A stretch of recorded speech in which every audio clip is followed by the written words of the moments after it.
One. Namaste everyone. Hello. Today we have a resource person named Dr. Christhu Doss with us. This is a session which we had started um, on the occasion of the fifth birth anniversary of the history enthusiast. Due to some urgent work, sir was not able to join us during the event which we had organized. So we are reorganizing the lecture. I take this opportunity to warmly welcome our honorary president Sri Randan Shastri ji, our founder president Ms. Manali Momaya, and all our core committee members and advisory members to this session. And very importantly, all our audience. I also take this opportunity to welcome main Kendra Bindu of this event, who is Christhu Doss, sir. Thank you so much, sir, for accepting our invitation and being part of the History Enthusiast platform. You have continuously supported us, given us ideas. Earlier, also, we have organized one lecture with Professor Do. This is the second time we are organizing a lecture with him. So, we are very glad to have this lecture with him. Uh, so, now I request Ms. Manali Mumaya to briefly introduce our today's resource person, Mr. Christhu Doss. Thank you very much, Nidhi. Once again, good morning and warm welcome to everyone.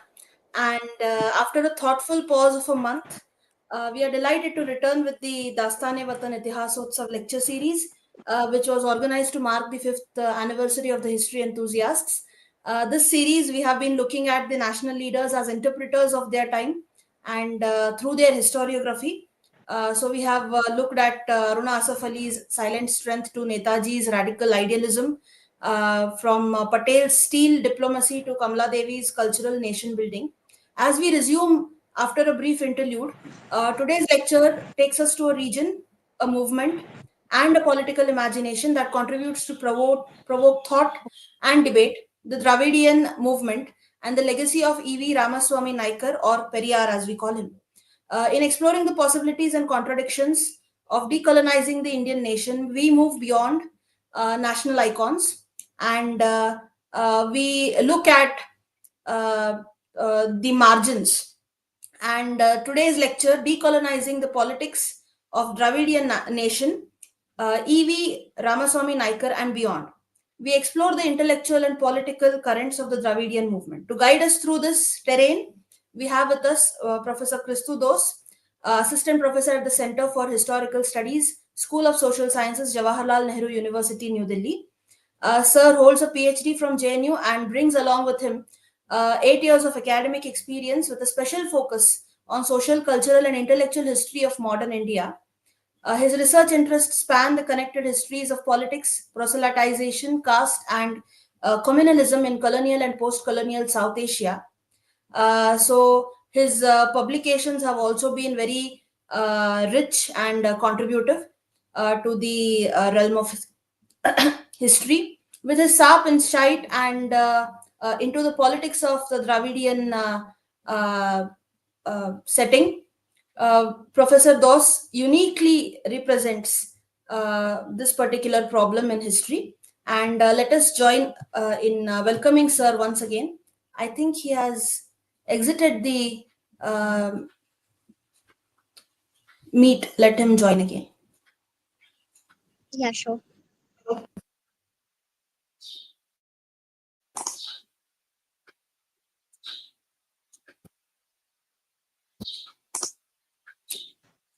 So once again, we welcome Professor Doss, and Sir, over to you.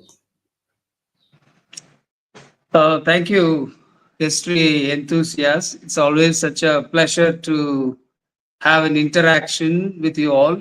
I always say and think this is not a monologue, this is a dialogue.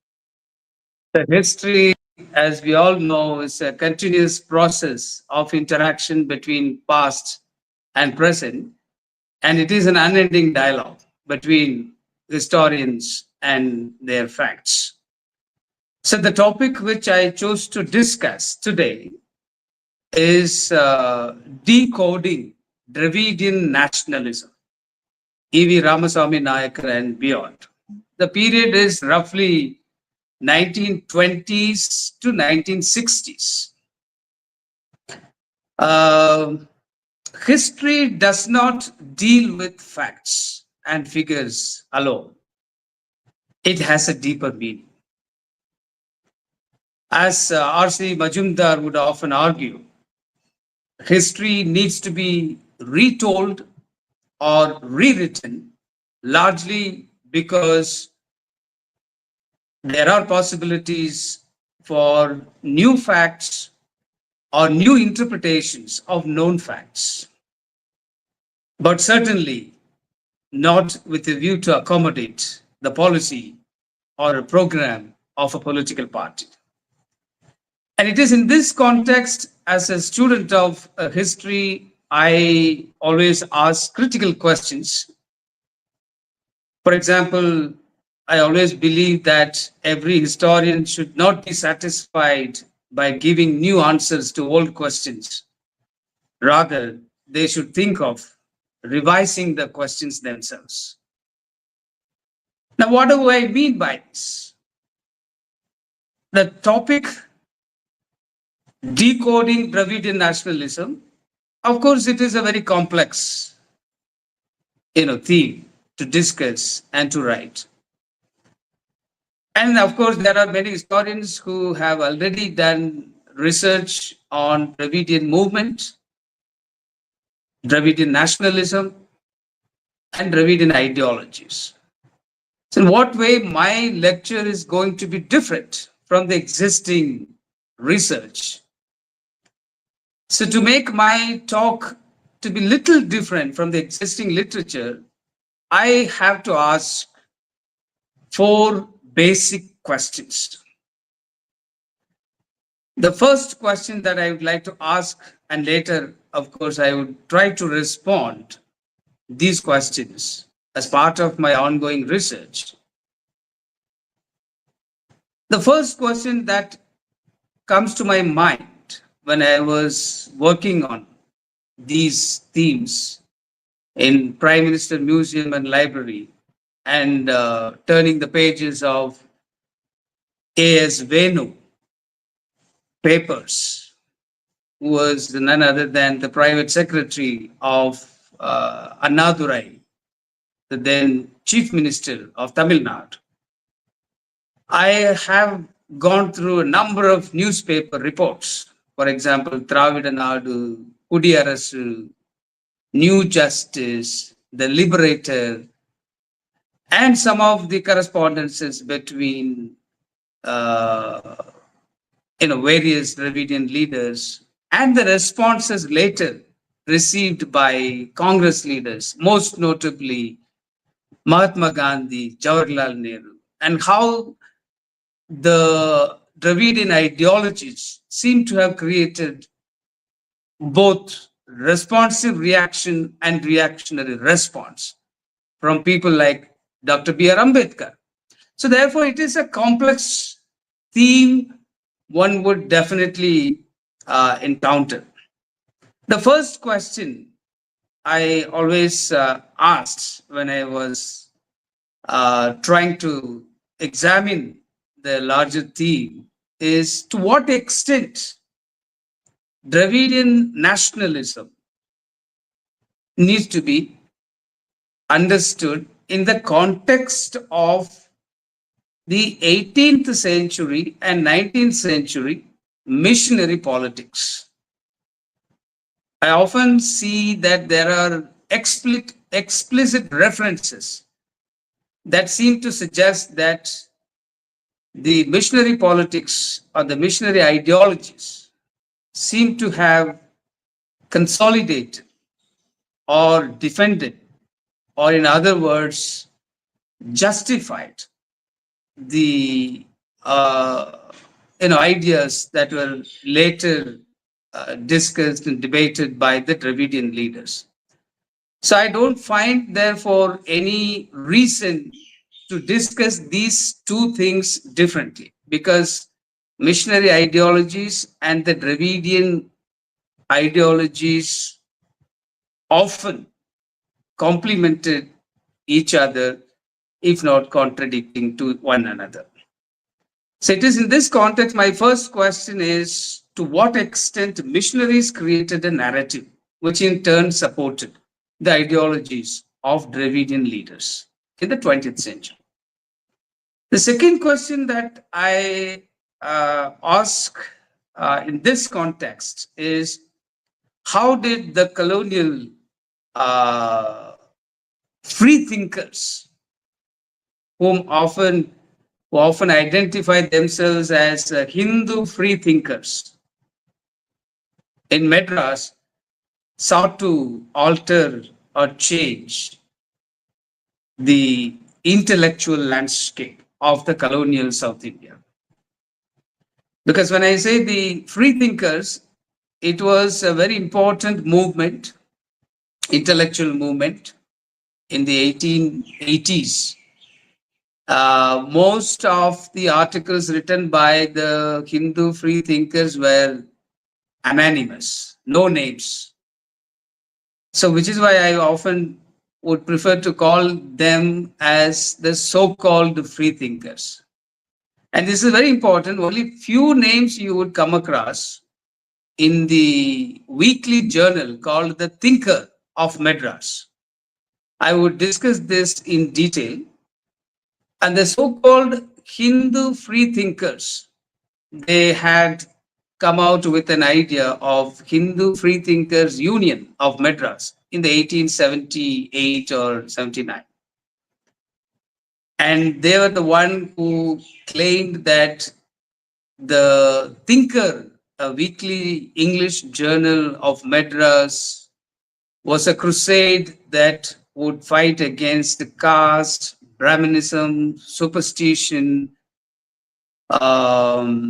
prostitution, slavery, and so on and so forth. Therefore, the second category of the intellectual movement, which is closely linked with what some people would call Dravidian nationalism, is also part of the free thinkers movement as a result of the free thinking movement.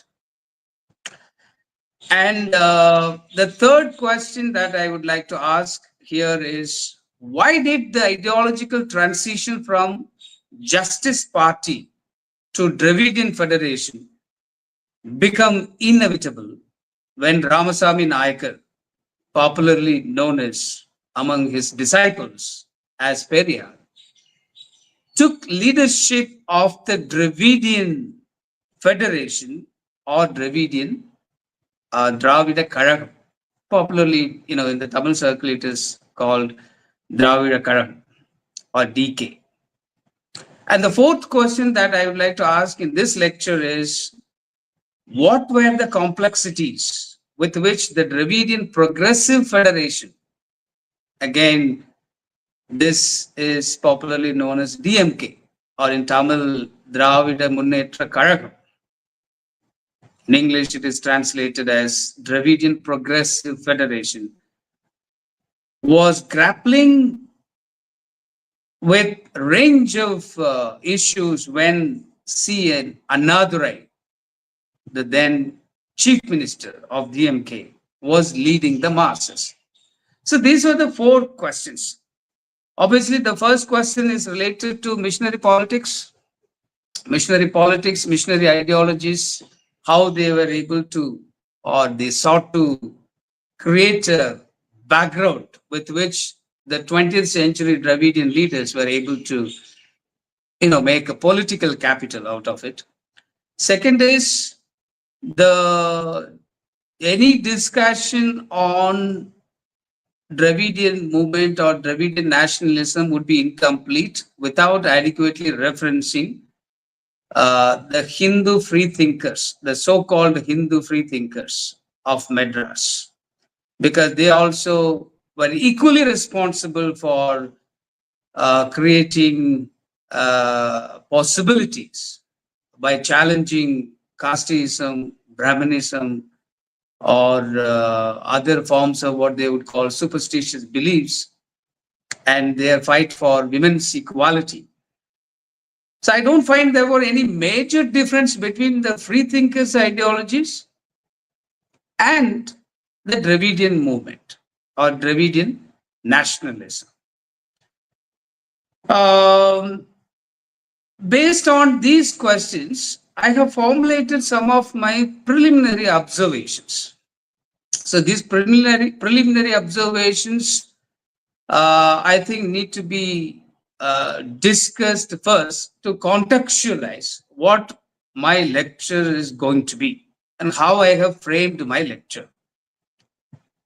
Um, some of my preliminary observations and what is often referred to by some as Dravidian nationalism, I think would help those who are listening to this lecture.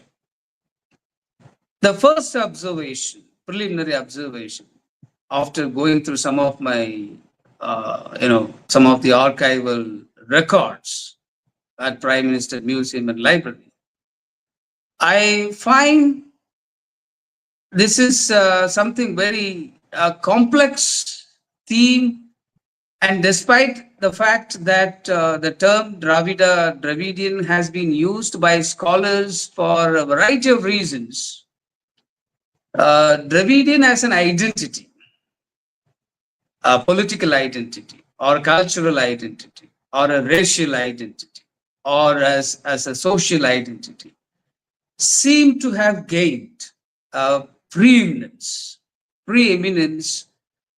in the 18th or late 18th or 19th, and even the first half of the 20th centuries, due to a range of social, religious, political, of course, racial, linguistic, and intellectual factors, which I will explain it in a short while. The second preliminary observation which I'd like to make here is any discussion on the Dravidianism in general and Dravidian nationalism in particular would be incomplete without adequately referencing the colonial missionary ideologies, which I have discussed, the Western rationalism with which the Hindu freethinkers claim to have worked in Madras presidency, that was trying to disseminate the ideas of free thinking in the second half of the 19th century, particularly from 1882 to 1890s, under the broader umbrella of what they have claimed, the Hindu Freethinkers Union of Madras. The third important point that I would like to make as my preliminary observation is, while the missionaries were keen on critiquing Hinduism, Brahmanism, casteism, idolatry for religious reasons, the so-called freethinkers claimed that their objective was to reform Hindus by challenging what they often call the superstitions in the Hindu society, and all kinds of isms also are discussed, like casteism, Brahmanism, and other forms of social evils, quote unquote. The next important preliminary observation is relying extensively on the ideologies of missionaries and so-called Hindu freethinkers. The identity of Dravidianness or the Dravidian identity was articulated by, a number of Dravidian parties like Justice Party, Dravidian Federation, or Dravida Kazhagam, or Dravidian Progressive Federation. And on the one hand, Dravidian nationalism was found to have been striving to dismantle what it called Brahmin hegemony, revitalize the Dravidian family of languages. This often comes from the missionary Robert Caldwell, I'm sure most of us are familiar with, and to create a social reform by abolishing, again, caste system, religious practices, controversial religious practices like child marriage, sati, the widow, uh, you know, remarriage, a discussion on widows' remarriage, and establishing gender equality. And on the other hand, however, it was E.V. Ramasamy Naicker who later identified himself as a crusade against caste system, Aryanism, Hitlerism, Brahmanism, casteism, Gandhiism, and Nehruism. Identified the ideological and intensified the ideological battle for a separate, sectarian, exclusive, Dravidian. For me, it seems to be a kind of racial identity, which was, which Ramasamy Naicker was often emphasizing. He was striving to create racial consciousness. Racial consciousness of what? Dravidian racial consciousness among the people in the colonial Tamil Nadu, particularly in Tamil Nadu. And we cannot dismiss the role played by C. Annadurai. C. Annadurai, of course, was closely working with Periyar, but he had his own differences.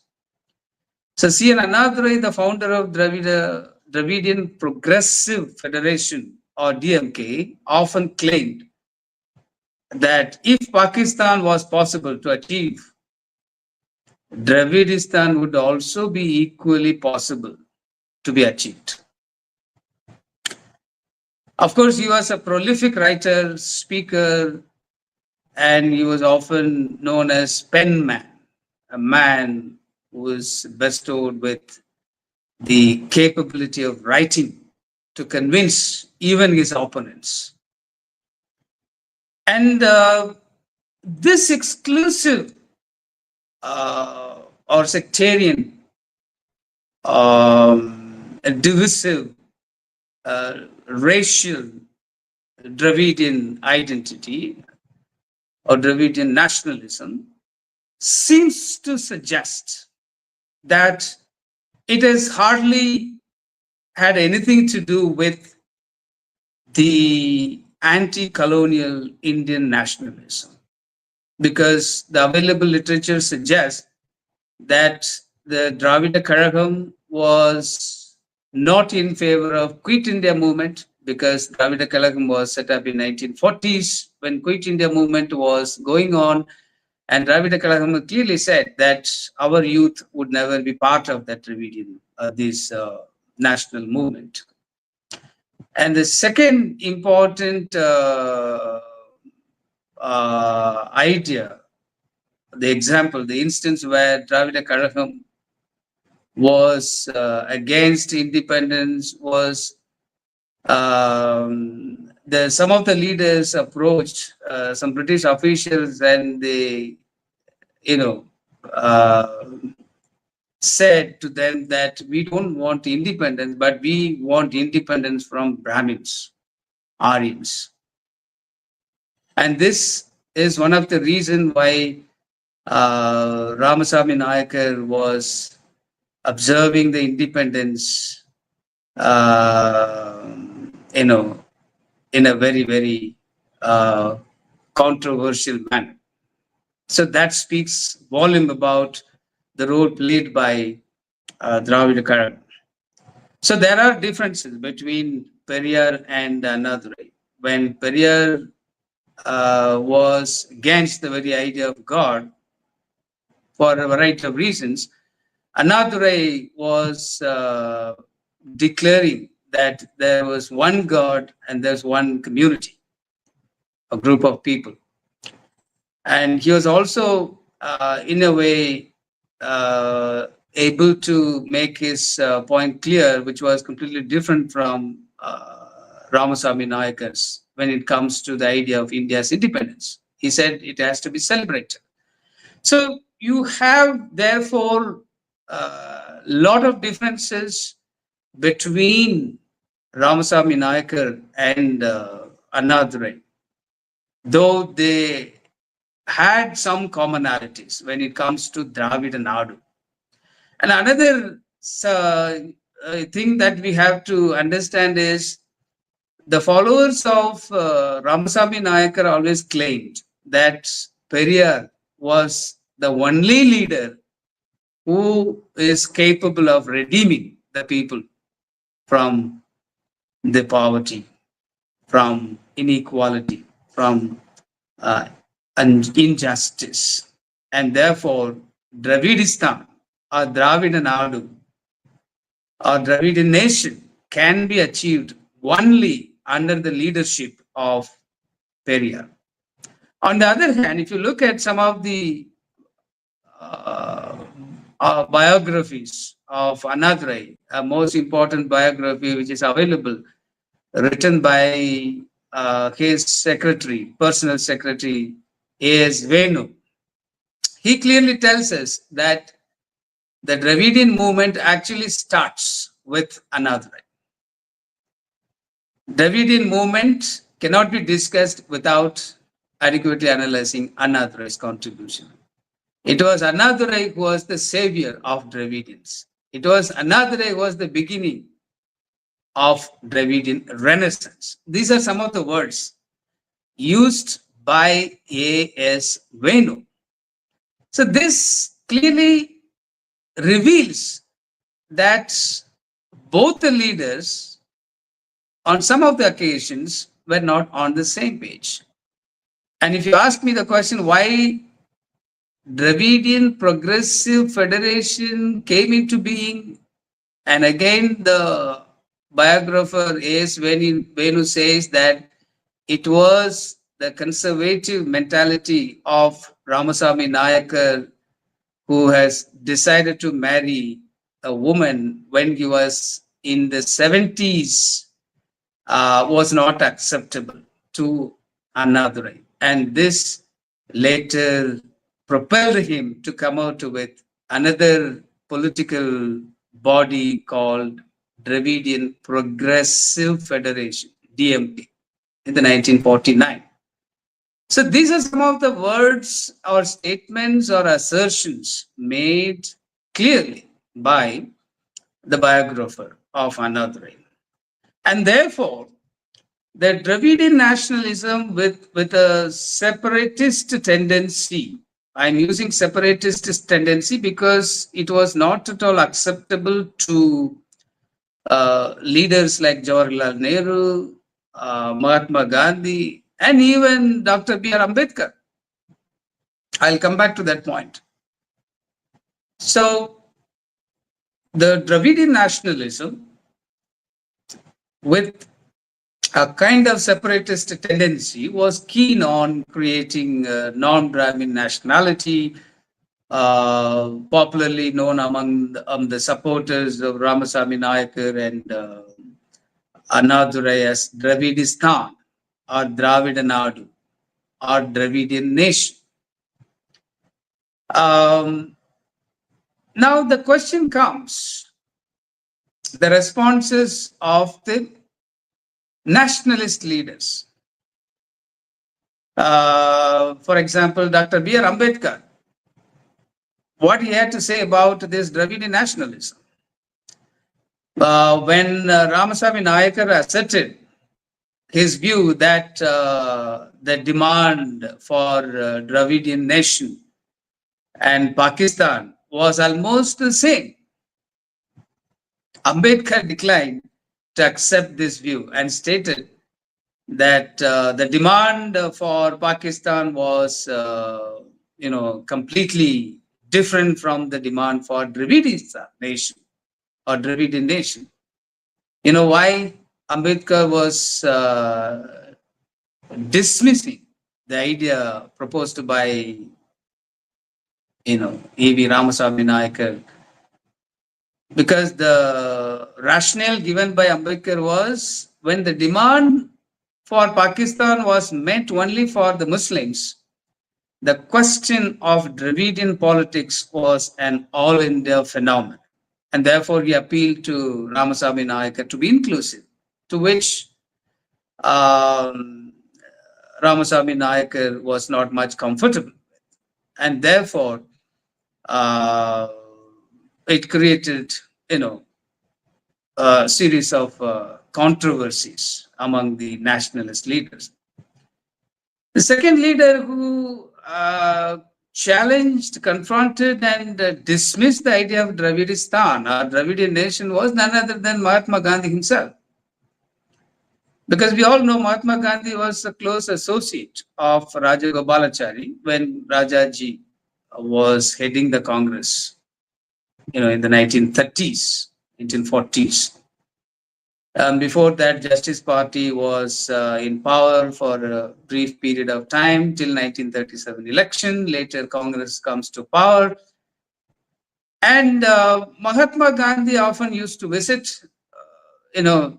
as part of his promotion of Hindustani or Hindi language among the people in the southern part of India. And in one of the prayer meetings, of course, Gandhi used to discuss politics. For Gandhi, religion and politics cannot be separated. And therefore, he often used to discuss politics also in his prayer meetings.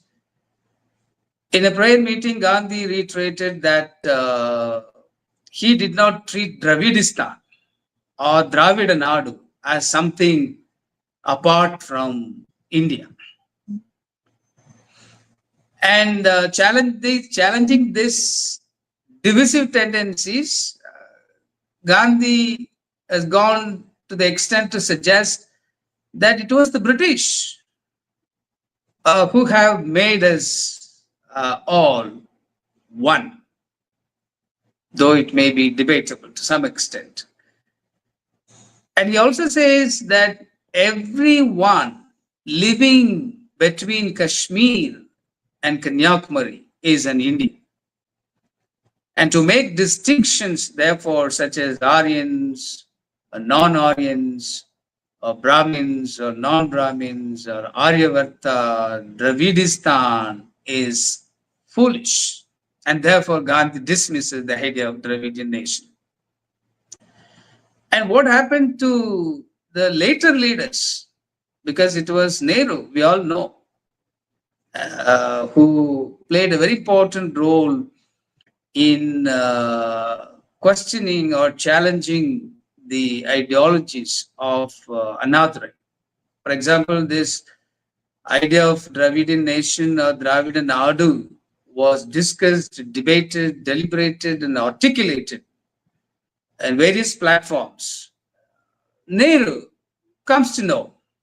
Nehru has come to know that there are people who are discussing about what they call the Dravida Nadu or Dravidistan, and he makes a sarcastic remark on those who discussed the idea of Dravidistan, saying that I hear people in the south talking about northern imperialism in the south, or the north is trying to dominate over the south.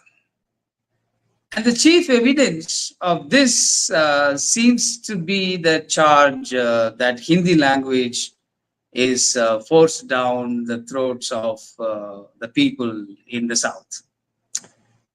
And he says then, if you come to Delhi, when in his speech at Madras, this is a speech that Nehru delivered in Madras, 1940s.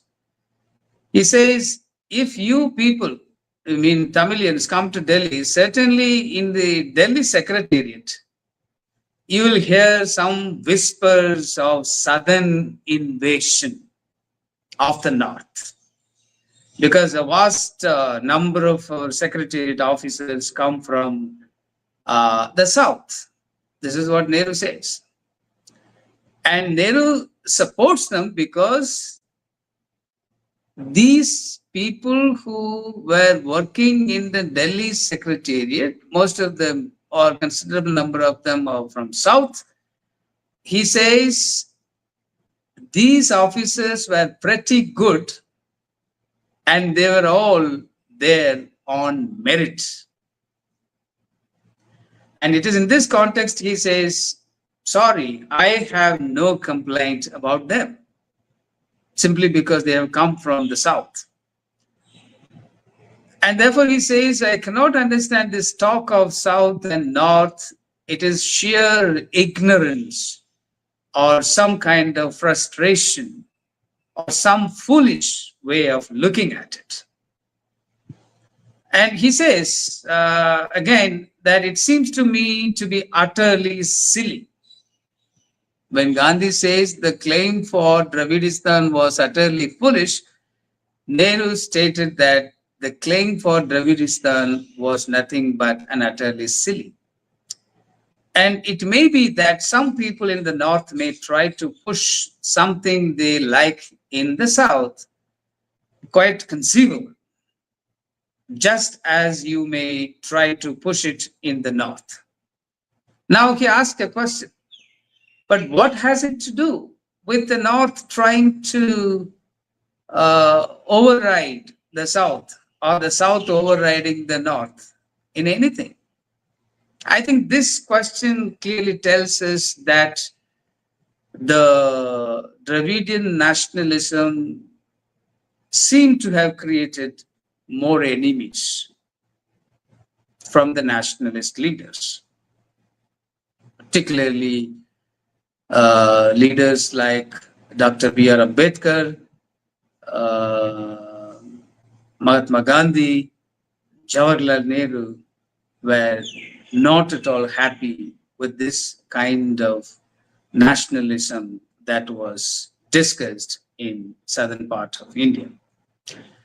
Now, the question that I am coming back to, as we all know, in the 1960s, 1963 in particular, the government of India, led by Jawaharlal Nehru, now forced to declare that secessionism or separatism as an illegal act.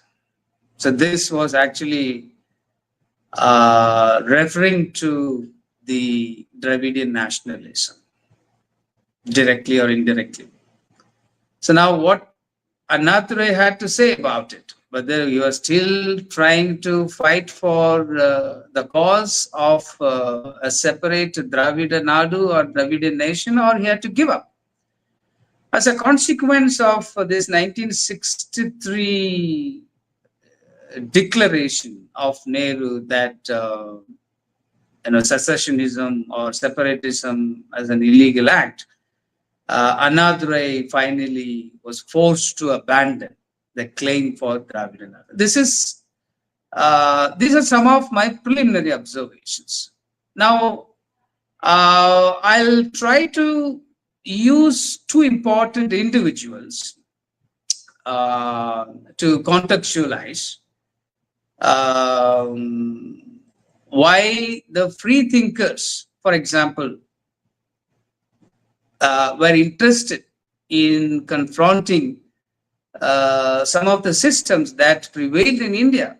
Of course, most of them were not Indians. The Hindu free thinkers that I was talking about in the beginning were articulating their ideas without disclosing their identities. And some of them used to write articles in pseudonames like the Friend of India or Excelsior or a positivist or a neo-Malthusian and so on and so forth. Therefore, I don't think that they should be identified as Hindu free thinkers, as is often claimed by them, because there's no way we find the names, except a few names. And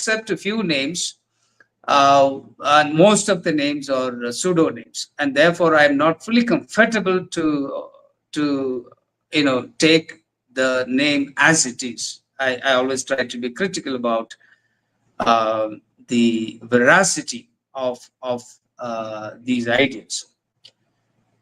Now the question comes, why the idea of Dravidian nationalism was a subject of discussion, and particularly by Ramasamy Naicker.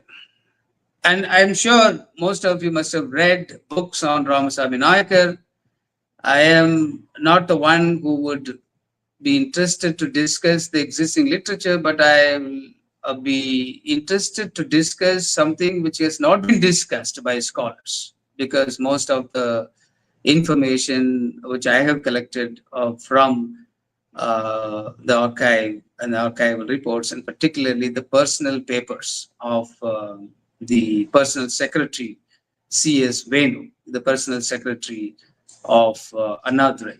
And he donated a number of papers, including newspapers, Dravida Nadu, Kudiyarasu, The Liberator, and other valuable information. Now, how did Ramasamy Naicker identify himself? Because this is a major theme of our discussion today. He identified himself as a social revolutionary, man of reason, critique of Vedas, Puranas, and Shastras, and an opponent as well as an enemy of upper caste, who were influential in all aspects of life.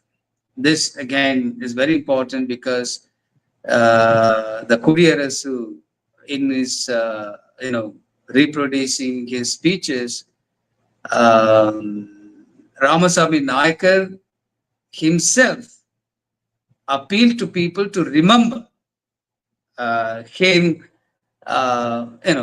in this way, as a social revolutionary, man of reason, critics of Vedas, Puranas, Shastras, and opponent, as well as the enemy of upper caste.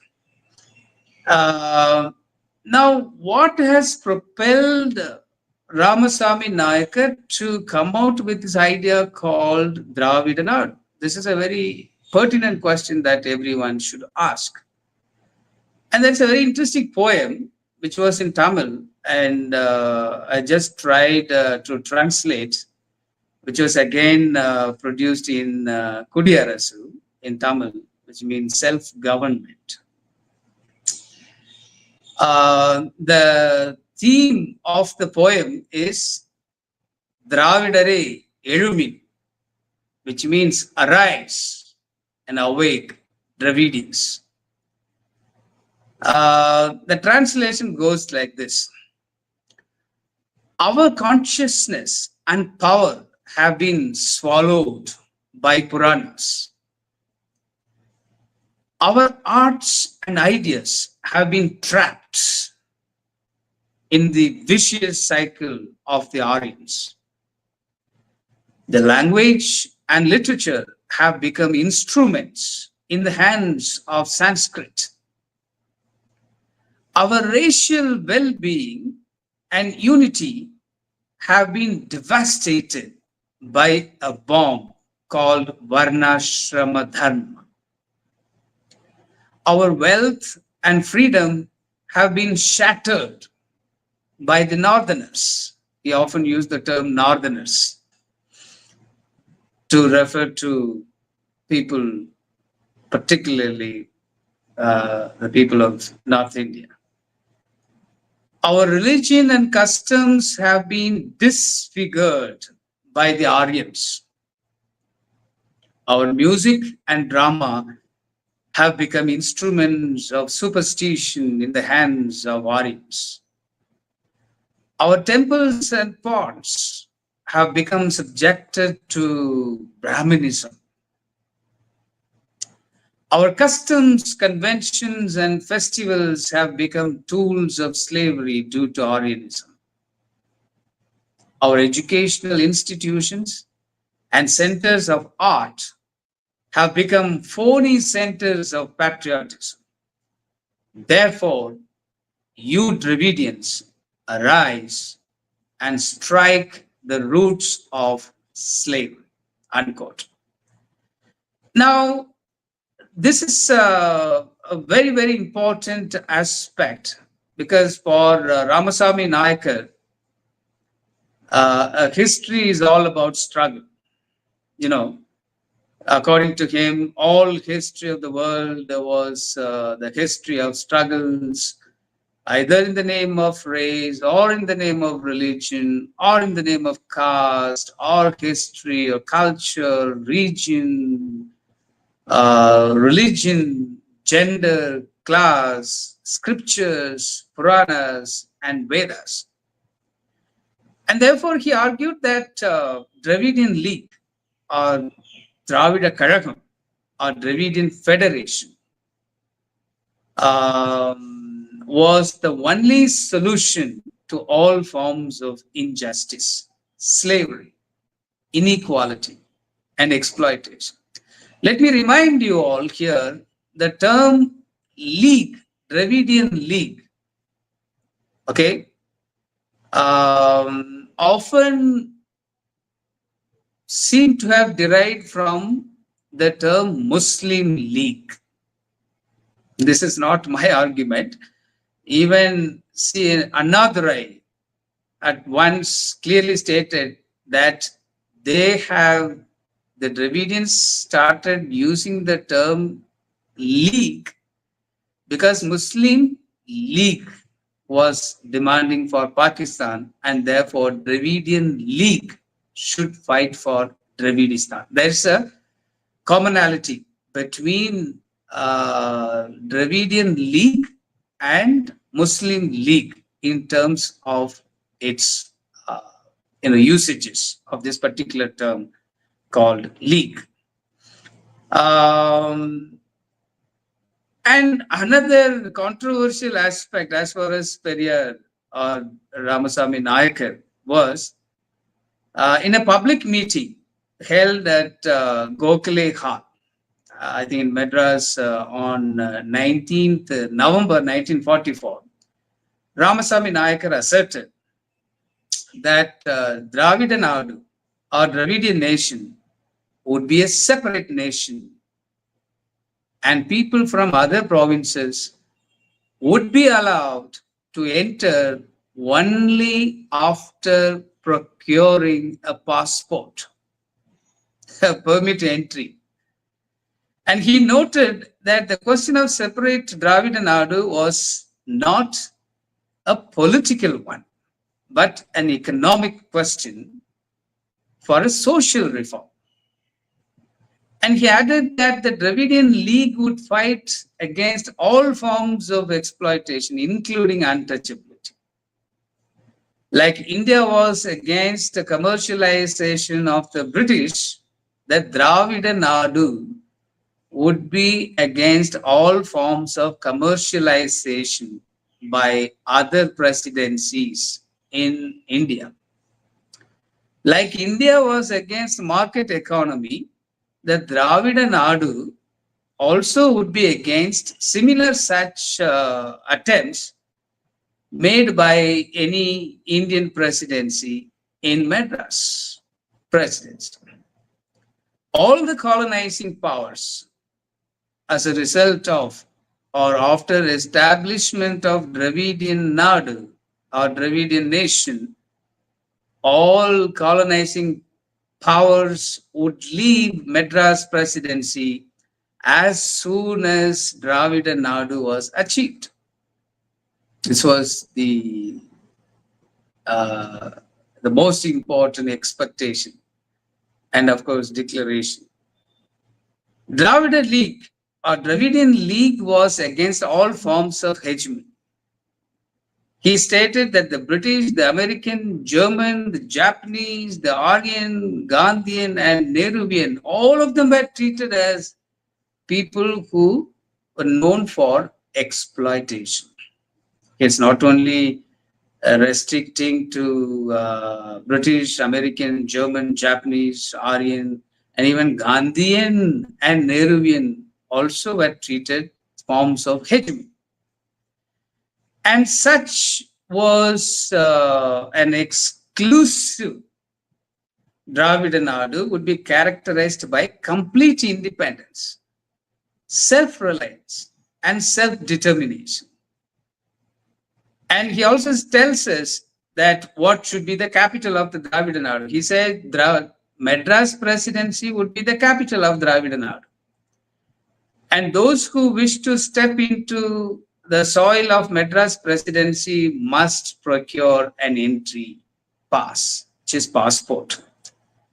See, for those who are interested to read all these in original form, I would sincerely request to visit Prime Minister Museum and Library and turn the pages of A.S. Venu papers, accession number 185, serial number 14, Chennai Periyar Pechu, Dravidian Natu Pirivinai Vilakam. Periyar's speech in Chennai is explanation on separate Dravidian Nadu, which was published in Kudiyarasu 2nd December 1944. I don't speak anything without evidence. That's something which I like to do. And finally, I'll take few minutes to discuss what I mean by when I say Periyar, Ramasamy Naicker and Beyond. When I say beyond, I mean the role played by C.N. Annadurai and the idea of Dravidian nation. So as I already told you, there are differences between Ramasamy Naicker and Annadurai, but there were also commonalities when it comes to the idea of Dravidian Nadu. For example, if you look at the details of the DMK's constitution book, which is again there in Timurti library, and you'll find in the constitution it's clearly mentioned the rules and regulations of Dravidian Progressive Federation or Dravida Munnetra Kazhagam, drafted basically in 1949 and accepted in 1951, which clearly tells us that the primary objective of the Dravidian Nadu, of the Dravidian Progressive Federation, Dravidian Progressive Federation had its single point agenda, which was to establish a Dravidian Nadu. So DMK was meant for creating a Dravidian Nadu, an egalitarian, republican federation comprising all the South Indian states that speak Tamil, Telugu, Malayalam, Kannada languages. It was also intended to create an equal and just society, eradicate human exploitation, equal opportunity in politics, society, economy, and cultural institutions. Similarly, it was also intended to fight for liberation and freedom. And similarly, C.N. Annadurai's slogan, I think it's very important to notice. He had his own slogan to be followed by his supporters. The slogan is Dravida Nadu for Dravidians and Chennai for Tamilians. This was intended to create a separate Dravidian Nadu to fight the hegemony of the central government.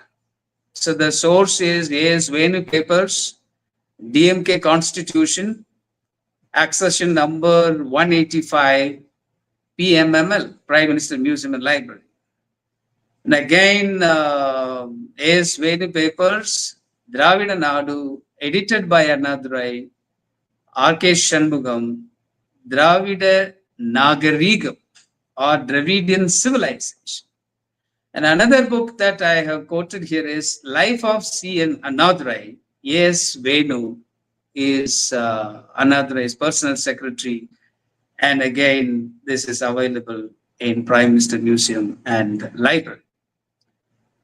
Now, the last point that I'd like to make here is the man whom the entire Dravidian nationality, this is what the biographer of Annadurai had to say. I repeat, The man whom the entire Dravidian nationality looked upon as the liberator of Dravidistan was born in Kanjivaram or Kanjipuram district of Tamil Nadu.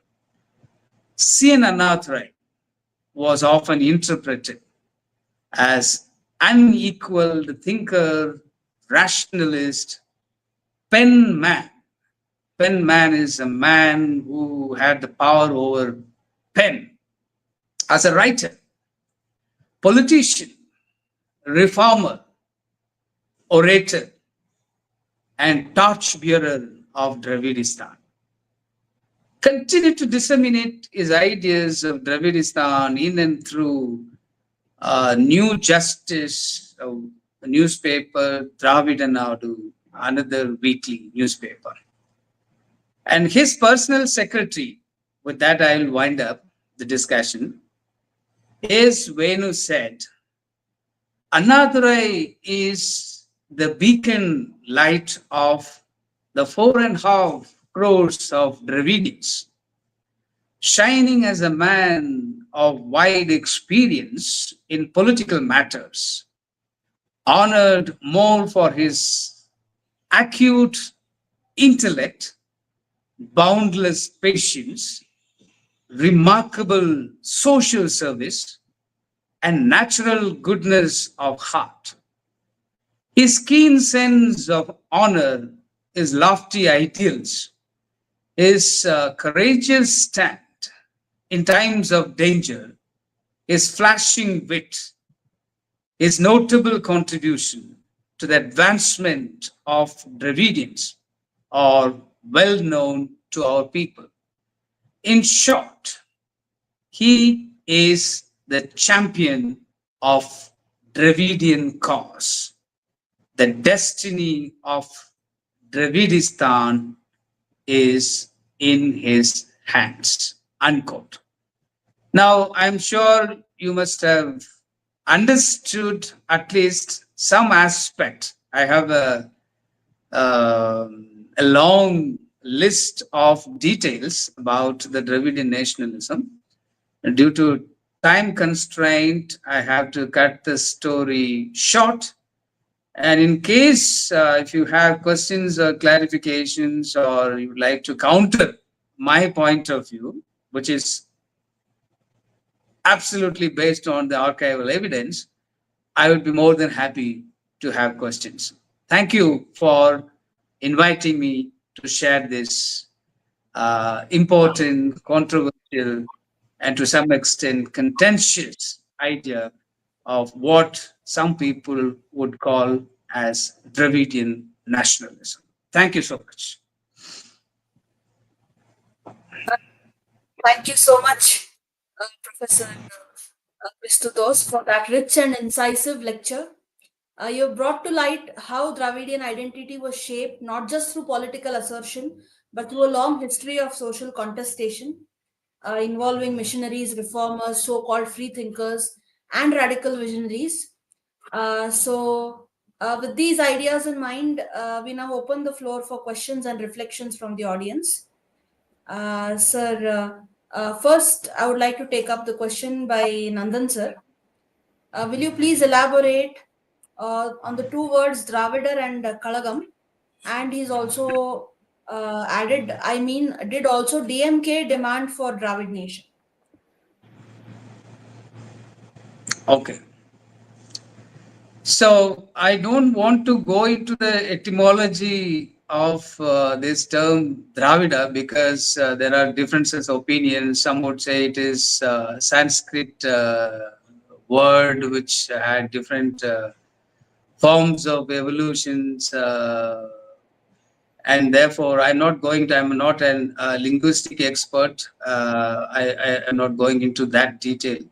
But what I'm interested is how this Dravidian became or seemed to have become very popular or controversial, perhaps largely after the missionary Robert Caldwell's work, Dravidian Family of Languages. And since then, you always find researchers were keen on exploring this aspect, particularly started discussing the term Dravidian in the context of civilization, in the context of race, in the context of language, in the context of territoriality of people who live in the South.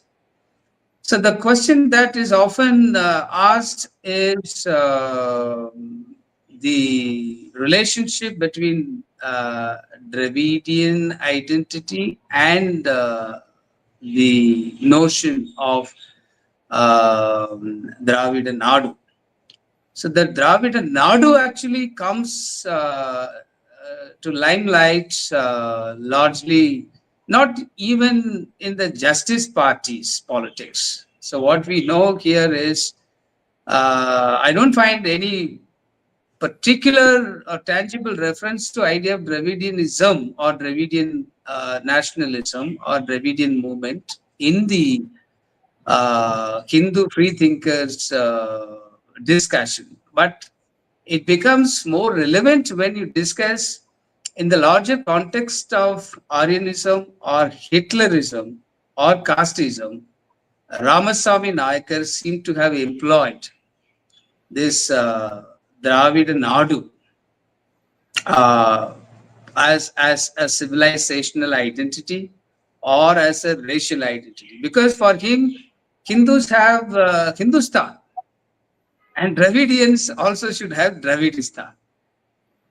And Hindus always have land called India.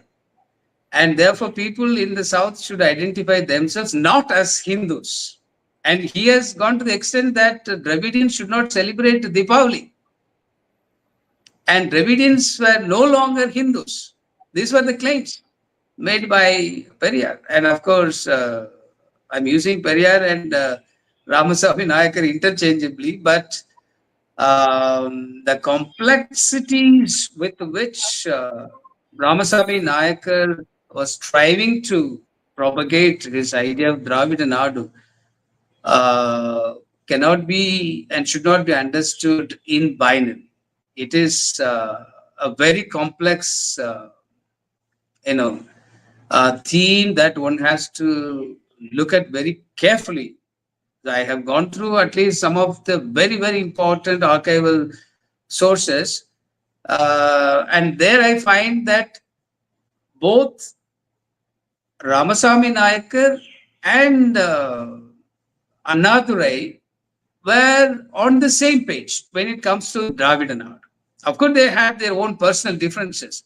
The very idea of DMK, as you have pointed out, was established only because Annadurai had a personal difference with Ramasamy Naicker, because he was deciding to marry a woman when he was in the 72 years old, when 70s. He said, this is not acceptable. You should not violate what we have been preaching throughout the time. And therefore, perhaps he decided to, not completely disconnect himself from Ramasamy Naicker, but he had come out with his own idea, but still they were able to work on the common ground, the common ideology of Dravidian Nadu or Dravidian nation. But the followers of Ramasamy Naicker were hardly accepting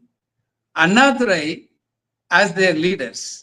And similarly, the followers of Annadurai always claimed that it was Annadurai who was the person who initiated the Dravidian Renaissance. That's why I have quoted the biographer of Annadurai, A.S. Venu. So when it comes to Dravidian Nadu, I'm repeating here, when it comes to the question of Dravidian Nadu, both the proponents of the ideology seem to have been on the same page, despite the fact that they had their own differences. Because Annadurai was a believer of God and believer of one society, and he was able to, appreciate the ways in which India got independence. But on the other side, Ramasamy Naicker had his own reasons that why there is a need to get independence from the Britishers, because the first objective of the Dravidians should be to get independence from the Aryans. And therefore, he was not allowing his supporters, particularly the youth, not to support the Quit India movement. That this is something which one has to take note of. Thank you for such a wonderful question. Thank you so much, sir. So I have a bunch of questions, but I'll just take a couple of them. And going to the start, what point in history and how did Dravidian society, which had its own social structures in the ancient times, come to be overlaid with Brahminical constructs like Varna, caste, and the ideology of cultural dominance of the Aryans? Well, I don't think I am equipped to say the evolutions of the societal structure in ancient Tamilakam, because my specialization is mostly in modern. So I think I am capable of discussing how the idea of Dravidian identity was getting shaped largely after colonialism. So if you ask me in this context, I'm sure there are instances where the idea of Dravidian identity, not Dravidian society. So Dravidian identity, I'm using it here in the context of language, in the context of politics, in the context of race, seem to have been tangible, or these ideas attracted a great deal of attention, largely because the colonial officials, the colonial missionaries projected themselves as expertise on research on anthropology, religion, language, literature, because it was with the colonial government you had press, with the colonial government you had the education, with the colonial government you had missionaries who were coming in large number. And I can give you two examples how the Dravidian identity, I don't think it's a good idea to discuss the Dravidian society, because there's nothing called, at least to my mind, called Dravidian society, even though the leaders always try to claim such society. So the Dravidian, who is a Dravidian? The question comes. So it's a very complex question. The Justice Party seemed to have been a party that was advocating or trying to advocate a non-Brahmin nationality. Let us keep this in mind, Justice Party. And the second important party, Dravida Kazhagam, or Dravidian Federation, or Dravidian League. Periyar used to call it the Dravidian League. And which is why I have tried to, use Muslim League and Dravidian League had commonalities in terms of its demand.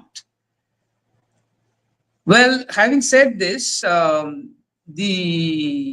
Dravidian League always reiterated that Dravidians were non-Brahmins. Non-Brahmins alone could be Dravidians. That's a clear definition. It's an unambiguous definition. For Periyar or Ramasamy Naicker, a Dravidian is the one who belongs to non-Brahmin section. Whereas Annadurai, he did not make any distinction that Dravidian should be only non-Brahmin. There were Brahmins also in his, movement. And therefore, it is not a monolithic identity that the Dravidian nationalism was trying to construct. So in the colonial period, the Dravidian identity was racial, was linguistic, was cultural, and during the free thinking movement, there was not much discussion on Dravidian politics, but they were prelude to Dravidian politics because they were the one who challenged Brahminism, casteism, and advocating for women's or gender equality. They were fighting against superstition. They were seeking to address questions of various other social issues, including Devadasi system, was also challenged by the free thinkers. And the third important movement when it comes to the Dravidian identity, it was extremely restricted to and fight for creating a non-Brahmin nationality. So Dravidian movement was non-Brahmin nationality. But Dravida Kalagam redefined it and said, if you ask me who is a Dravidian, I would say that the one who is a non-Brahmin is a Dravidian. But it was not acceptable to Anadrai. Anadrai said, no, anyone can be a Dravidian, or it's not restricted only to non-Brahmin. And which is why you say, Vanre Kulam Orvane Devan, one God, one community. And therefore, one should take note of the fact that, at least to my mind, there was nothing, and there is nothing called Dravidian society. Of course, this Dravidian movement or Dravidian politics was keen on addressing some of the social issues. Even, of course, Gandhi also did. As part of his constructive program, untouchability was a topic of discussion. And even Jawaharlal Nehru also discussed caste issue as part of his larger politics. And Ambedkar, for example, he was totally dismissing the idea of Dravidian Nadu, saying that how could you restrict the idea of Brahminical hegemony only to South, because it is an all India phenomenon, for which he was also seemed to have been victim in Maharashtra. So include the Dalits of Maharashtra, include the non-Brahmins in other parts of India. Why do you segregate and compartmentalize and exclude or separate? This is nothing but a secessionist movement. I would never approve of it. Even though he went to Madras once or twice, Ambedkar invited Ramasamy Naicker to come and to discuss. When Ramasamy Naicker was trying to convince, so please extend your support for Dravidistan, he said, sorry, I have no idea. And I am not a supporter of this Dravidian movement, Dravidian nationalism, because it seems to me at least exclusive, because you have to be inclusive and should make it an all India phenomenon. And to which, Ramasamy Naicker was not comfortable, but he chose to go ahead with his own idea of Dravidian nation. Thank you for asking this very interesting question.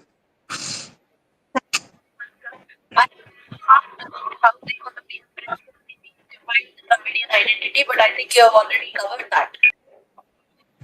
Some of it in this answer. So I would like to take another question by Ghulam Mohyuddin Khan ji. What can be a possible outcome of the Dravidian League? Can it predict the future of Dravid as a free and independent nation in the near future?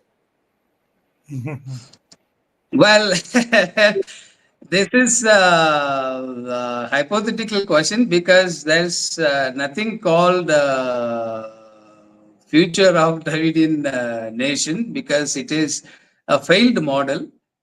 And in 1963, even Nadurai had agreed to bring this secessionist movement to an end.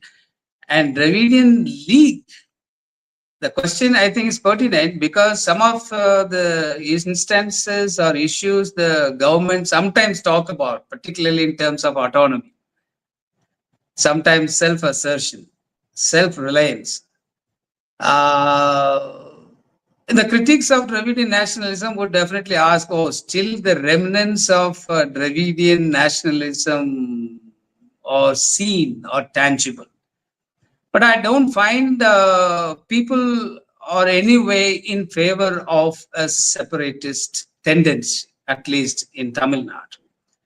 And again, the Dravidian concept seems to be, at least to my mind, exclusive, largely because the people of Kerala, the people of Karnataka, the people of Andhra Pradesh don't think that this is an idea worth discussing, in the academic circle. And therefore, it seems that this Dravidian League seems to be a kind of ideological uh, dominant idea that is still prevalent, at least among some people who claim themselves as part of Dravidian League or Dravida Kazhagam or Dravidian Federation. But their numbers are very, very, very, very minuscule. And to address your question, I don't think there is any possibility for the future to come out with the same demand, because India is not the same India in 1940s, because India is a new India which strives to create a new inclusive egalitarian democratic republic, and therefore such tendencies of creating exclusion or sectarianism or separation, I'm using these words loosely, would hardly be acceptable by the people. Forget about the government. The people are no longer interested, except the fact that some separatist tendencies, the Khalistanis are often, coming out with their slogans. Not in India, of course, elsewhere, foreign countries, but the divide, psychological divide, still seems to be persisting. This idea of North India, the South India, the North Indian, South Indians, or this Hindi agitation, or agitation against what they would often call imposition of Hindi, imposition of Hindi, sometimes create the possibility of the inevitability of asking questions that still the DMK or Dravida Kazhagam are suffering from the 1940s, Dravidian nationalism ideology. So this of course makes the people to think, but this may not be the case always, except the fact some instances when it comes to Hindi, when it comes to people who are attacked, or erosion of names that are written in Hindi. This reminds people to go back to 1940s to think, wow, still people are there in the Dravida Kazhagam or Dravidian Federation or Dravidian League. But I don't think most of the people are anyway buying this argument of a separate Dravidian art, which is a futile, which is a completely failed model, because there's no model as Dravidian Nadu existed and exists, and I'm sure it's not going to come out in the future. Thank you for asking this question. Thank you so much, sir. I had also asked about the ideological limits of the Dravidian movement's inclusivity, especially when it comes to non-Tamil identities within the South. This answer of yours has also included some points about it. So, since there is time constraint, I will leave out my question, and there is one last question by Sumant Rajji. What was the church and missionaries' role in the Dravidian nationalism? Okay. So, thank you for asking this question, which I think is very important. Missionaries often played a crucial role in questioning Hinduism, B, Brahminism, and C, casteism. And why they questioned Brahminism? Because Brahminism was a stumbling block for missionary politics. It was not because they had any revolutionary idea to change equality. Of course, that could be an interpretation of missionary scholars. At least, as someone who has gone through the writings and interpretations and speeches of some of the missionaries, I can convincingly argue that their idea of challenging Brahminism was primarily for a religious reason, because Brahmins were always stumbling blocks for religious reason. Second, they were also against casteism, because caste is another major factor that was confronting the missionary model of convincing the people, because only few caste groups were able to embrace Christianity. And I often remember Robert Caldwell would often say, the blood of caste was thicker than the blood of their religion, which means it is this deeply embedded mentality of people who cherish the institution of caste was always seen as a very, very important threat for their missionary survival. And therefore, they always wanted to, pass resolutions. Of course, they did in West Bengal. Bishops were passing resolutions that you should not accept anyone unless and until the person, says that I no longer follow any caste symbol or caste identity. But this was not the case. But the same missionaries in their everyday correspondences used to refer to the Christian converts as Nadar Christians, as Pallar Christians, as Periyar Christians, as Malas Christian, Ilawa Christian. So therefore, they were not able to challenge what they were exactly trying to do, because they themselves become part of the whole system by using the caste category. And the third important role of missionaries was Hinduism. Hinduism for missionaries is dangerous because, in the name of the religion, Brahminism was promoting the religious ideas, beliefs, practices, customs, and traditions, beliefs. And therefore, they try to create narrative, civilizational narrative, and moral principles, morality. So in their catechism, in the religious instructions, in some of the missionary schools, I'm not saying the Bible was introduced.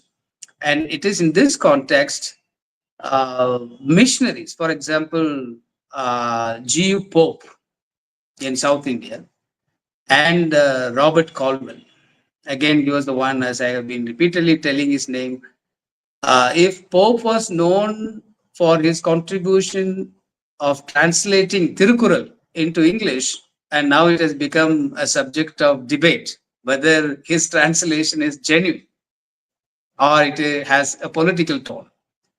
But still, you find a large section of the political parties in the Dravidian circle still try to subscribe missionary ideologies in terms of linguistic, civilizational, and cultural values.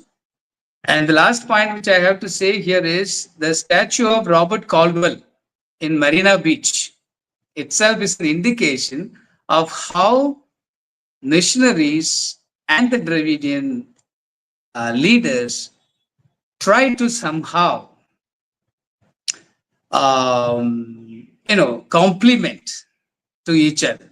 May not be directly, but indirectly. And the government is also I think in the recent past, tried to create a monument for it's a for Robert Caldwell in the place where he was working as missionaries, a place called Idayangudi in the Tirunelveli district, and it also issued stamp in memory of Robert Caldwell. And some of the scholars in Tamil Nadu also had raised funds to revive the work done by G.U. Pope. I have a lot of examples, but due to time constraint, I think that, of course, missionaries and I'm not much familiar with the church because missionaries were also an integral part of the church, uh, played a very important role and continue to play a significant role in retelling the missionaries' stories, how they came to India, how they questioned casteism, how they challenged Brahminical dominance, how they were keen on educating and democratizing education, particularly for those who were marginalized. These were the ideas the Dravidian ideologues even today talk about. And therefore, the relevance of missionaries are no longer the history of the past. It remains a part of a discussion among the Dravidian ideologues. Thank you for asking this question. Thank you so much, sir. Any other questions that are in the chat box, I will convey it to you Yeah, of on course. email so that I'll be more we than can happy get to the have answer. questions. Thank you. Yes, sir. I have posted a few, but Sure. I don't know whether time permits for it. You So, can compile the uh, question. You can compile the yes, sir. questions, then I would definitely respond. Okay, And sir. if I will possible, do you that. can ask them to share their contact number also. I can get in touch, or they can call me. You can share my Okay, sir. number also. Yes. So, as I I already will do told that. you, history is a continuous process of interaction between past and present, and it is an unending dialogue between historians and our facts. And therefore, the discussion should and must continue. Thank you. So we have come to the end of today's lecture, and it has been absolutely engaging and very informative and thought-provoking. More importantly, because that was the main object of this entire series, and this lecture is a very important part of that. So now I request our honorary president, Shri Nandan Shastri, to propose the vote of thanks. Dr. Christhu Doss, in spite of your hectic schedule, uh, we thank you very much for spending your precious time.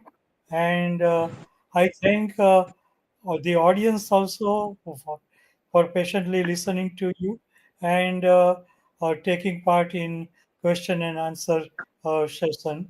Uh, and we will look forward in future also to have some talk on some interesting topics by you, Dr. Dos. Uh, Thank you so many much, Professor Nandan. Thank you. namaskar. Namaskar. Astu. Hope I can leave. Yes. Yes, thank you very much. Thank you. We are signing off here. See you all soon with another lecture. Have a Thank you nice so much. week. Thank Thank you. you. Thank you.